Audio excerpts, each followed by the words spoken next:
Mixed race people are not black, and I know everyone likes to say that they are, but that's incorrect. Mixed race people are not black, biracial people are not black. That's a popular narrative to say that they are, but even though it's popular, it's incorrect. When you take black paint and white paint and mix them together, do you get black paint? No, you don't. You get gray paint. Gray is similar to black, it's not the same as black. Gray is similar to white, it's not the same as white. Look at the sentence, biracial people are black. Bisexual, two sexualities. Bicycle, two wheels. Biracial, two races. Biracial people are a mixture of two different races, which makes them mixed race, right? So look at the sentence, mixed race people are black. At the very beginning of the sentence, you identify that they are mixed with more than one race. And by the end of the sentence, they magically turn back into one race. So saying mixed race people are black is the same thing as saying multiracial people are one race, which obviously doesn't make any sense, right? If the parents are two different races, then the kid is two different races. If your parents are two different races, then you are two different races. Look at the sentence again, mixed people are black. If mixed people are black, then how come mixed is called mixed and how come black is called black? There's no difference between men and women, so then how come men are called men and how come women are called women? If we're the same, how come we don't have the same name? Creoles are black, then how come Creole is called Creole and how come black is called black? They don't have the same name. Creole and black are different names because we're different. And I'm fully aware that Creoles blended in with Black America over the years, but still, we have distinct names because we're distinct. We're similar but distinct. Mixed people are called mixed and black people are called black because we have different names because we're different. We're similar but we're different. Men are called men and women are called women. We have different names because we're different. We might be similar, but we have distinct names because we're distinct. For some reason, every time you point out that mixed race people are not black, a popular response that you'll hear is, when the police pull you over, they're not going to treat you like a white person, they're going to treat you like a black person. So if you can't pass for white, that automatically makes you black. Obviously that doesn't make sense because then that implies that there's only two races, and we know fully well that that's not true. How the police treat you doesn't change what you are. How other people treat you doesn't change what you are. How you identify also doesn't change what you are. And when I say how you identify doesn't change what you are, I'm not saying that you can't lean more towards one race than the other. Because with genetics and culture, they tend to go hand in hand. People of European descent tend to be culturally white American. People of African descent tend to be culturally black American. But it's possible to be of African descent and to mainly grow up around white people, and it's possible to be of European descent and mainly grow up around black people. But for the most part, genetics and culture usually come together, but then when it comes to mixed race people, they split. And a perfect example of that is the DeBarge family. The DeBarge's father is white of French descent and their mother is black of African descent. And even though they're 50% black and 50% white, they only grew up around their mother's culture. So genetically, they're mixed race, but culturally, they're exclusively black American. And they talked about in one of their documentaries how they tried their best to fit in with black America, but I think people like the way they look because they have that unique, ambiguous appearance. But they said in one of their documentaries that they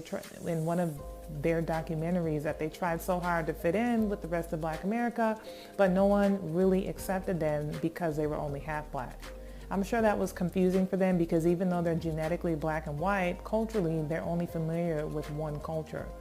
And that's kind of how it is with mixed race identity when it comes to genetics and culture. They're a mixture of different cultures. How the police treat you doesn't change what you are. How other people treat you doesn't change what you are. How other people look at you doesn't change what you are. How you identify doesn't change what you are. The main thing is what you look like also doesn't change what you are. This is the Lucchetti family. The father is half white from Italy and half black from Kenya.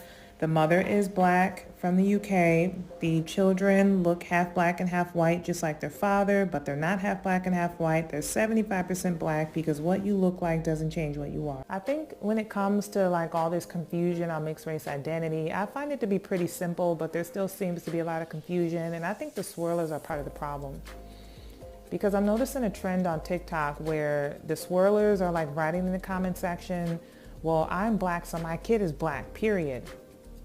That might be the case. Like, you might be black, but if you made a baby with somebody from another race, then where do you get off on claiming your kid is one race when they're clearly more than one race? And I think the swirlers do this to downplay the fact that they procreated outside of their race. I don't have a problem with people who procreate outside their race, but it's like you're trying to downplay the fact that you did that at the detriment of your mixed race child. If you're going to make babies with another race, then you should teach your kid to call themselves exactly what they are, which is mixed race or biracial or triracial or multiracial. Whatever they are, you should teach them to call themselves exactly what they are. Because it's weird to me that someone can make babies with a different race and then turn around and claim that their kid is one race when you know fully well that that's not true. I don't know why the swirlers do that. Like I said, I assume that they do it to downplay the fact that they procreated outside of their race. But if that was something that you were going to be ashamed of, then you shouldn't have did it. Obviously, I don't have a problem with it, but I'm just saying if that's something that you were going to be ashamed of, you shouldn't have did it. Labeling a mixed race person like a half black person is black, I mean, it doesn't make sense, because most of the time their mothers are white and they're racially ambiguous in appearance. And so typically kids tend to lean more towards their mother's culture, so then you label them as black. I don't think that makes any sense. Plus, that places an impossible standard on them that they're never going to be able to reach. You can't prove that you're more black when you're only half black. So like I said, if you're going to make children with another race, you should teach your kid to call themselves exactly what they are. I think sometimes mixed race people claim blackness or half black people claim blackness when it's convenient, but black Americans also claim mixed race people when it's convenient, and both of those practices are ridiculous. Mixed race people are not black, they're mixed race. They're mixed race people of color, they're biracial, triracial, multiracial people of color, but they're not just one race, and it's incorrect to say that they are. Think of the one-drop rule. The one-drop rule is like the rule that white folks came up with in the past that stated if you have one drop of black blood in you, then you're not white, you're black. I'm not defending the one-drop rule, but there's a principle behind it that I think we should take a look at, and it's the principle of gatekeeping.